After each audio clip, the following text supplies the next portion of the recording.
Voilà, on va remonter Parashat Vaïtse, première partie. Donc, on poursuit les lois de Birkat Kohanim.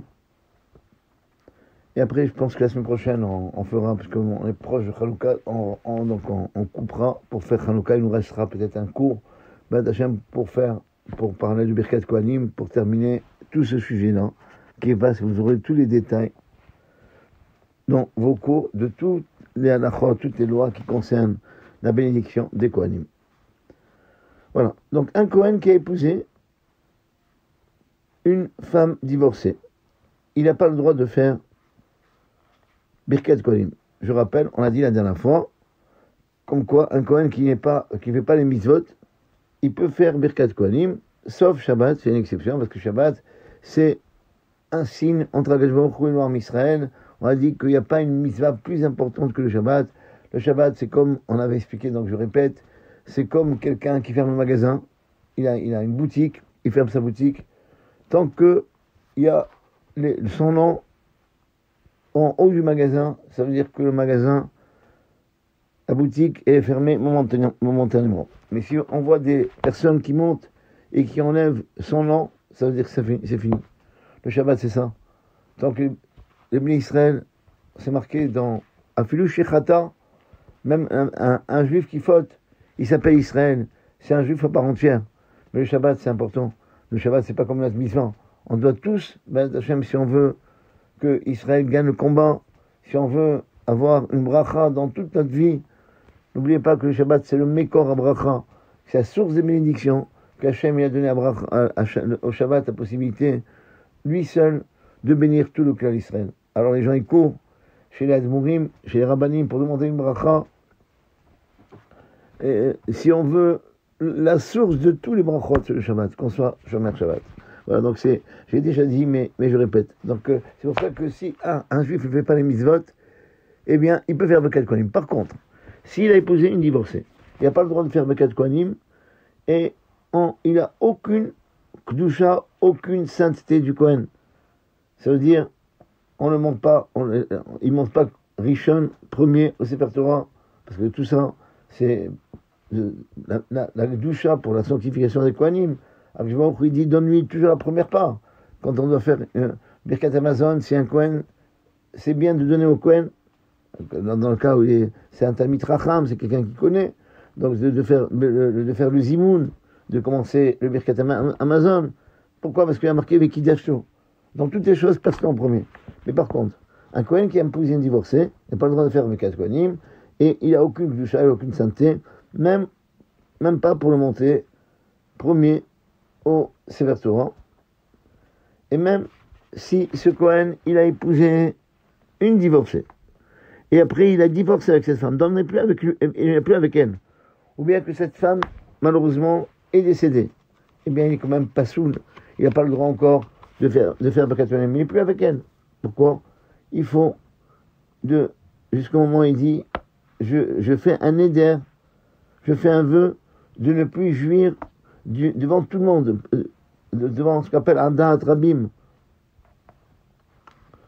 Il déclare devant tout le monde comme quoi il n'épousera jamais une femme qui est interdite à lui. Et par contre, un Kohen qui a eu des relations, malheureusement, il est tombé dans le panneau avec une femme mariée, ou bien avec toutes les femmes qui sont interdites pour lui, mais c'est une aventure, eh bien, il est quand même cachère pour faire Birkat Kohanim, parce qu'il n'est pas marié avec elle. Donc, la Torah est dit qu'il n'a pas le droit d'épouser une divorcée. Donc, c'est pour ça que il n'est pas souple. Donc, je vais expliquer la différence. Pourquoi quand on ne fait pas une mitzvah, il peut faire Birkat Kohanim, mais là, par exemple, une divorcée, mais pas seulement une divorcée, on va voir toute la suite. Il peut plus faire Birkat Kohanim, il n'a plus la sainteté d'un Kohen. C'est un juif normal, normal, mais c'est plus, il a perdu tous ses devoirs de Kohen, parce que, on l'a dit la semaine dernière, au début, comme quoi, parce qu'il a profané une des mitzvot à lui.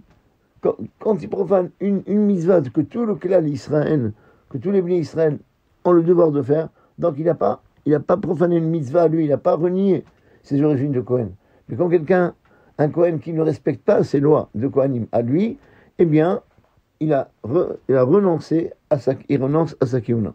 Voilà, c'est seulement les mitzvot qui concernent que le Kohen, qui le rend pas soul, qui le rend interdit. Sauf, comme j'ai dit la dernière fois, pour quelqu'un qui fait pas Shabbat, un Kohen ne fait pas Shabbat, attention, il est quand même Kohen, mais on ne le fait pas, c'est pas bien qu'il fasse Birkat Kohanim. On avait dit que même ça, même dans ce cas-là, s'il est monté, ou bien si il veut monter, il a une tête dure, il ne comprend pas qu'il faut écouter la halachot, il veut monter, on ferme l'œil, on le laisse monter.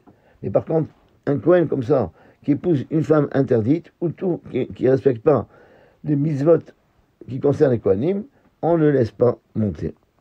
Et c'est pareil pour un juif qui a épousé une femme Khalala. C'est quoi une femme Khalala?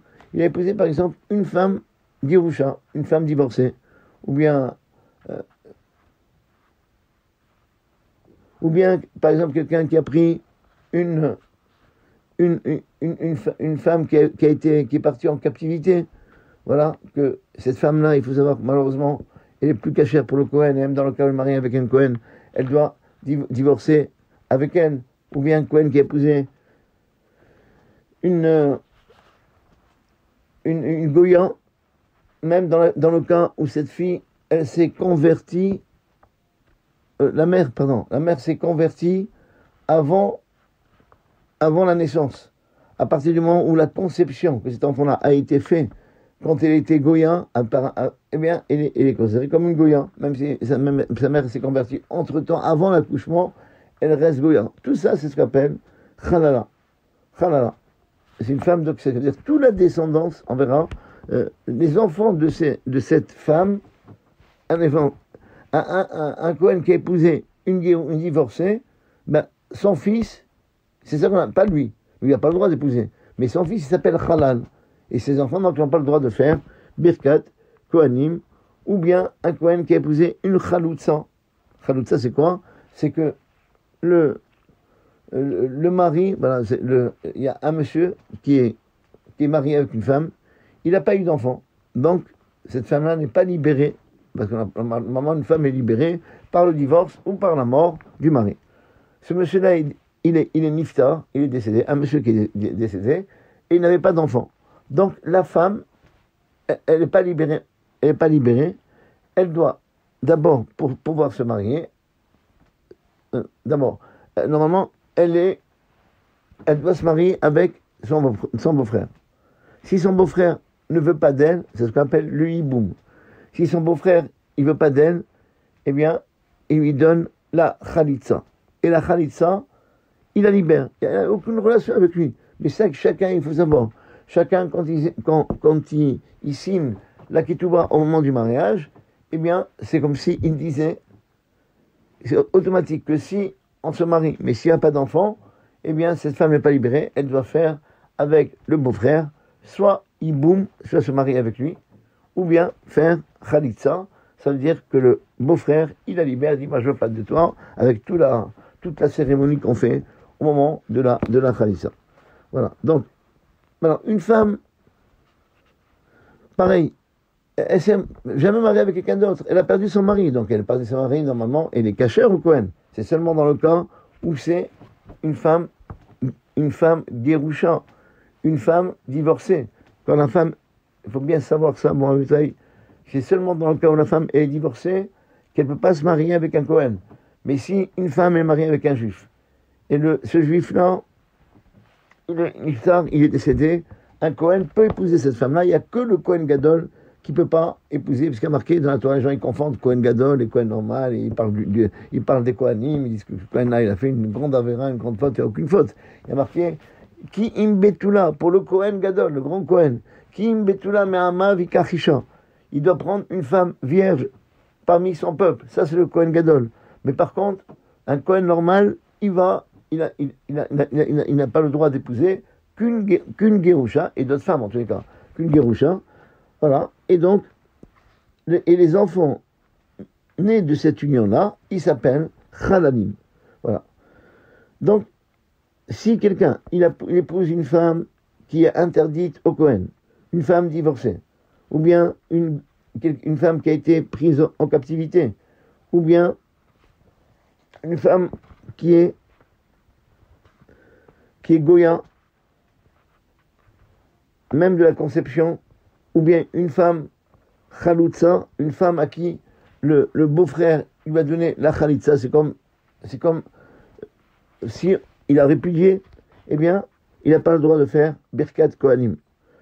Pourquoi? Parce que à partir du moment où les Kohanim, ils ont une mitzvah particulière à eux, comme on a dit tout à l'heure, si il a fait ces avérotes-là, eh bien, ça le rend invalide pour la Kihuna. Le Kohen Halal, on va dire Kohen Halal, ça veut dire Kohen, on va voir c'est quoi exactement Halal.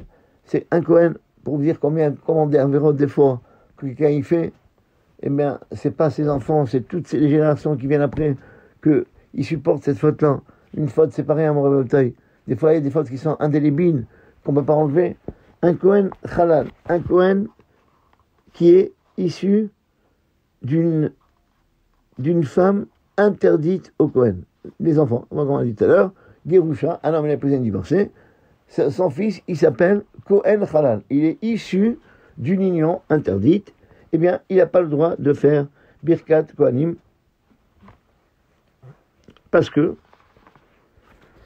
encore une fois, ces femmes interdites, c'est pas pour tout le cas d'Israël. L'Israël n'a pas le droit d'épouser une Goya. Voilà, il n'a pas le droit d'épouser une Goya. Mais, à moins que c'est convertisse comme il faut, avec une bonne rabbanout, et cette rabbanout-là, elle est sérieuse, Baruch Hashem, et qu'elle fasse attention à tous les détails, que des fois, une femme convertie comme il faut, des fois elle fait attention aux mitzvot beaucoup mieux qu'une juive, mais il faut que ce soit par un bon bédine, un bédine sérieux, pas par un bédine réformé, quand on le fait tremper dans un mikvé, c'est tout. Ça ressemble un peu au curé qui met de l'eau et c'est terminé. Non, nous on est difficile, nous on veut pas agresser les gens dans leur religion. C'est pour ça qu'on ne veut pas se convertir. On est difficile, on n'est pas difficile. Pourquoi on le force à se convertir? S'il n'aime pas notre religion, tant pis, il n'est pas obligé d'être juif. Ok, ça c'est pour ça, on respecte tout le monde. Au contraire, contrairement à d'autres religions, qu'ils obligent à convertir. Nous on n'oblige pas. Il faut que ce soit voulu, mais ce soit voulu vraiment, Bélef Shanem. Pas parce que j'ai un intérêt. Donc quelqu'un, j'ai reçu une fois une dame, et elle me dit, je veux me convertir. Je lui ai dit, pourquoi tu veux te convertir? Il y a une qui m'a dit, parce que je vais épouser un juif. Et bien, si tu épouserais un musulman, alors bien sûr, je m'aurais converti à l'islam. Attends, je lui dis, c'est rien à faire chez nous. On se convertit pas pour le mari. Ou bien il y a une autre qui m'a dit, monsieur le rabbin, je vais me convertir. Pourquoi? Oh là là, j'aime votre Shabbat. C'est beau votre Shabbat. Je lui dis, c'est quoi un Shabbat? C'est bon. Le couscous boulette, et le hosban, et tout ça. Oui, madame, c'est pas pour ça qu'on se convertit. Il faut aimer la religion, il faut aimer la Torah, il faut aimer Akadosh Baruch Hu. Mais en principe, il faut savoir que toutes ces femmes qui se convertissent, d'après le Harizal, c'est des femmes qui étaient au sein de la Torah, qui étaient dans le judaïsme, qui se sont perdues, et qu'après, ils reviennent. Il y a marqué Velo Idar Mimenu Idar. Personne à la fin de temps sera égaré. Ils sont venus. Voilà. On a des grandes personnalités. Rabbi Meir Bananes, Rabbi Akiva, celui qui a traduit, qui a fait l'araméen de la Torah, il s'appelait Unkulus, qu'on a une mitzvah de lire. C'est tout ça. C'est ou des convertis eux-mêmes, ou des enfants de convertis. Shalom, on ne parle pas du mal des convertis. Les convertis, ils ont une main là, ils ont donné beaucoup au Ham Israël. Et que, je rappelle, que d'après le Harizal, quand on dit que Esav, qui Tsaïd Befiv, il chassait avec sa bouche son père, certains ils disent, il trompe avec des paroles. Mais Tsaïd Befiv, c'est quoi? C'est qu'Israël qu'il a vu. Que de Esav, ils vont sortir, à la fin des temps, des gens très bien, comme Rabbi Akiva, comme Rabbi Meir, comme Onklus, on a vu tout ça. Des grands rabbins comme Rabbi Akiva qui a formé 24 000 élèves, que toute la Torah, si on l'a, oublie pas aujourd'hui, il était Ben Guérin, il était un enfant de converti, pour vous dire. Mais voilà, chacun sa place. Un Kohen n'a pas le droit d'épouser une femme comme ça, même si elle est très religieuse, comme on veut, eh bien, il n'a pas le droit. Donc un Kohen issu de cette union interdite, ils sont issus d'une union d'un Kohen avec une femme qui n'a pas le droit d'épouser, eh bien, il a perdu sa kéouna, et donc il s'appelle un halal. Quand il est issu, attention, celui qui est marié avec une divorcée, il ne s'appelle pas halal. Lui, il a fait une interdiction de la Torah. Mais tous les enfants qui sortent de lui, il s'appelle halal. Et même dans le cas où ce monsieur-là, il est halal, il est halal que midrabanan, cet enfant-là. Ça veut dire quoi, halal midrabanan? Alors j'explique. C'est pas qu'il s'est marié avec elle et qu'il y a eu jouissance du mariage. Un halal midrabanan, c'est voilà, par exemple, quelqu'un, un Cohen, un monsieur qui n'a pas eu d'enfant. Donc, son beau-frère, au lieu de faire lui, boum, il a donné une khalitsa. Eh bien, il faut savoir que cette femme-là qui a reçu la khalitsa, elle est cachère, d'après la Torah, d'épouser un Cohen. Mais les chachamim, ils ont eu peur. Parce que quand même, halal, quand elle prend la khalitsa, c'est pas pareil que le guet. Le guet, c'est quand un homme il veut divorcer une femme qu'il a eu des relations avec elle. Ça s'appelle un guet. Mais la khalitsa, c'est quand un beau-frère ne veut pas se marier avec sa belle-sœur. Il lui donne un acte de khalitsa. Normalement, il n'y a pas besoin de lui donner rien du tout, s'il veut se marier avec elle. Puis s'il veut se marier avec elle, il fait directement ni rien. Puisque dans le contrat du mari, au moment de la Touba, c'est comme s'il disait que si je meurs sans enfant, c'est mon beau-frère qui t'épouse. Et que la femme, quand on signe, et la femme a dit j'accepte, elle accepte tout ça. Voilà.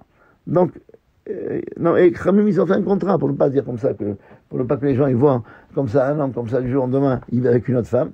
Alors, pour ne pas venir à parler de lui, ils ont exigé de faire un acte qui s'appelle le hiboum. Voilà, le hiboum, c'est un texte, mais pas comme le texte d'un mariage. Voilà. Et quand le beau-frère, il dit non, je ne veux pas l'épouser, eh bien, cette femme-là, elle est de la Torah, elle a le droit d'épouser un Cohen, parce qu'elle n'a pas eu de relation avec ce beau-frère. Mais comme il a donné la khalitsa, et que la khalitsa, ça ressemble à un guet, comme si on écrit un contrat pour se séparer d'une femme, alors les khamim, ils ont eu peur que les gens, après, ils vont extrapoler, ils vont dire, ah, j'ai vu une fois, il y a quelqu'un qui a donné un document à sa femme, il a répudié, entre guillemets, et maintenant, donc, il s'est marié avec quelqu'un d'autre. Voilà. Alors, à cause de ça, les khamim, ils ont interdit une femme qui a reçu la khalitsa de son beau-frère de se marier avec un Cohen. Et cette femme-là, les enfants qui sont issus de ce mariage, avec donc, la mère étant une dame, je répète plusieurs fois comme ça vous comprenez un peu mieux parce que c'est un peu compliqué, la mère étant une dame qui a reçu la khalitsa de son beau-frère, eh bien, les Khamim ont interdit cette femme-là au Cohen, et que les enfants qui sortent de cette femme-là, ils sont considérés comme halal. Mais on dit halal midrabanan, interdit au Cohen que midrabanan. Et quand même, c'est-à-dire pas parce que c'est midrabanan, c'est plus le cool. Non, c'est pareil. Voilà, ben chaloutza, un enfant d'une femme qui a reçu la khalitsa, qui s'est mariée avec Cohen, eh bien, et que cette femme-là, elle est interdite, encore une fois, que midrabanan, bien qu'il est interdit que midrabanan, eh bien, le Cohen n'a pas le droit de monter au Dukhan, de monter pour faire Birkat Kohanim. Et attention, ouais, vous allez regarder, faites attention à une action comme ça, parce que c'est marqué dans la Torah, ces enfants, ces garçons, ces petits enfants du halal, hein, jusqu'à la fin des générations, ils sont considérés comme halalim. Ça veut dire qu'un homme qui a épousé une femme divorcée, ou bien une femme même qui a reçu la khalitsa et est divorcée de son beau-frère, il a répudié, qu'il est interdit midrabanan. Eh bien, il faut savoir que cette femme-là, ce monsieur-là, il a transgressé une mitzvah négative de la Torah, et il faut savoir que toutes ces générations, jusqu'à Biet Mashiach, tous les enfants qui sortent de là, ils sont considérés comme des chalanim, comme ils sont pas soul au Kohen. Tous les enfants. Et c'est pour ça que dans les rabbanim, les rabbanoutes, par exemple, à Djerba, en Tunisie, il y avait dans chaque pays une liste des familles qui sont interdites au Kohen, que le Kohen n'a pas le droit d'épouser. Alors, c'est donc je veux dire, c'est pour dire combien il faut penser avec quand on se marie, que des fois, prendre une femme comme ça, d'une certaine façon, c'est pire qu'une Goya. Une Goya, on peut la convertir. Il ne faut pas épouser une Goya. Je n'ai pas dit ça. Mais pour dire, mais il y a des fautes indélébiles dans le mariage, qu'on ne va pas effacer. Et surtout pour un Kohen, qui bénit le Ham Israël, qu'on lui fait du kavod, que c'est lui, les guides spirituels du Ham Israël. N'oubliez pas que le Kohen, c'est pas seulement quelqu'un qui était Kohen par le nom. C'est le Kohen, c'est quelqu'un qui a enseigné la Torah. Il y a un passage qui dit, un verset qui dit, qui sifte Kohen ishmerudat, là, les Kohen, ils gardent la connaissance de la Torah. Et Vetora et la Medou Mipiou, ils apprennent la Torah de sa bouche. Parce que comme ils gardent la Torah bien, c'est pour ça d'ailleurs, en parenthèse, ils ont tellement une grande mémoire que je vais leur donner une bracha, pas seulement pour bénir, mais même pour se tenir la Torah, et qu'ils ont une mémoire pour retenir la Torah plus grande que les autres. Vetora et Vakshu Mipiou, pardon. La Torah, il demande de sa bouche, on lui demande de nous enseigner la Torah, parce qu'il n'oublie pas. Et il a tellement une grande mémoire que vous savez, dans Birkat, dans le dernier livre de la Torah, le livre de Devarim, eh bien, il y a un rappel de Moshe Rabbeinu de toutes les mitzvot de la Torah. Mais attention, il a répété aucune mitzvah qui concerne, regardez dans le Sefer Devarim, il n'y a pas, alors, ce livre-là, il s'appelle Mishneh Torah, donc ça veut dire la répétition de la Torah, la seconde Torah. Moshe Rabbeinu, il rappelle, il revise, combien c'est important de réviser, il revise avec l'homme Israël avant de partir pour savoir s'ils ont bien compris. Il revise tout. Mais par contre, il y a un livre complètement qui s'appelle Vaïkra, qui parle des corbanotes. Il n'y a pas un signe du corban que le Kohen il doit faire. Pourquoi? Parce que le Kohen, on n'a pas besoin de le rappeler. Il a une bonne mémoire. Pour vous dire, le Kohen, c'est un leader, donc il a une gloucha spéciale. Et quand il épouse une femme interdite, non seulement lui est interdit, mais tous ses enfants qui sortent de lui, il rend invalide à la Kéona. Il faut bien, en réalité, que le Kohen, il soit conscient de cela, ne pas faire des fautes, parce que tu peux dire, moi, c'est mon problème, c'est pas ton problème seulement. Tu rends pas sourd, tu rends invalide tous tes enfants. Fais attention. Un halal, c'est pas n'importe quoi. Il faut faire attention. S'il a fait un pidyon aben, le pidyon aben est caduque. Il faut recommencer le pidyon aben. Voilà. Parce qu'il a transgressé sa gdusha. Voilà. Attention. Je n'ai pas dit que ces filles, par exemple, ils n'ont pas, voilà, une fille d'un Kohen halal n'ont pas le droit d'épouser un Kohen. Ok. Voilà. Toutes ces générations, on avait les noms de famille. Qui est halal dans chaque ville. Voilà.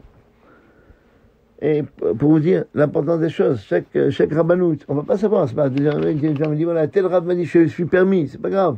Mais d'où tu sais? Mais qu'ils ne connaissent pas une de connaissance de Torah.